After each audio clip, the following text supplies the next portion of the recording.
So let's start with the poem The Tale of Melon City by Vikram Seth. In the city of which I sing, there was a just and placid king.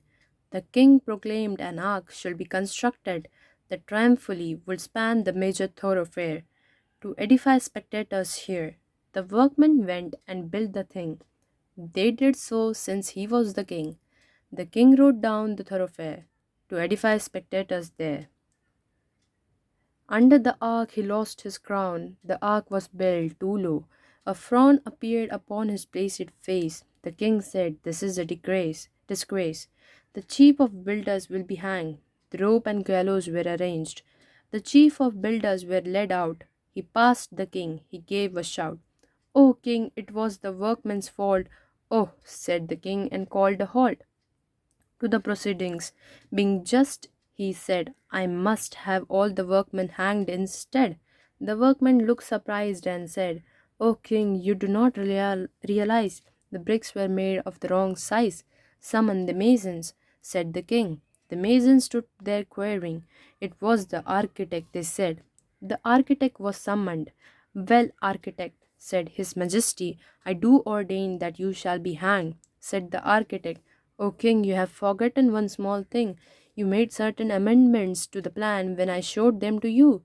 The king heard this. The king saw red. In fact, he nearly lost his head. But being a just and placid king, he said, "This is a tricky thing. I need some counsel. Bring to me the wisest man in this country." The wisest man was found and brought, nay, carried to the royal court. He could not walk and could not see, so old was he.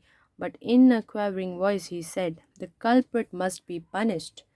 Truly the ark it was that banged the crown of, and it must be hanged." To the scaffold the ark was led, when suddenly a counsellor said, "How could we hang so shamefully?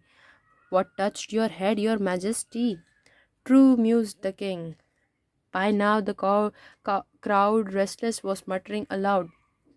The king perceived their mood and trembled, and said to all who were assembled, "Let us postpone consideration of finer points like guilt. The nation wants a hanging.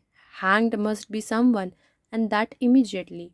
The noose was set up and somewhat high. Each man was measured by and by, but only one man was so tall he fitted one man. That was all.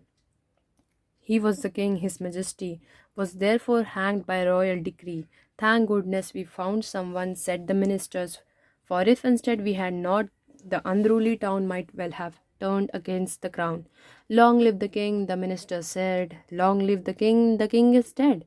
They pondered the dilemma, then big, practical minded men sent out the heralds to proclaim, "The next to pass the city gate will choose the ruler of our state, as is our custom. This will be enforced with due ceremony." A man passed by the city gate, an idiot. The guards cried, "Wait! Who is to be the king? Decide." "A melon," the idiot replied. This was his standard answers to all questions. "You are now our king," the ministers said, crowning a melon. Then they led the melon to the throne and reverently set it down. This happened years and years ago. When now you ask the people, "So your king appears to be a melon. How did this happen?" They say, "Well, on account of our customary choice. If His Majesty rejoice in being a melon, that's okay with us. For who are we to say what he should be as long as he leaves us in peace and liberty?" The principles of laissez-faire seem to be well established there. Thank you so much. Please consider subscribing, liking, and sharing. Thank you.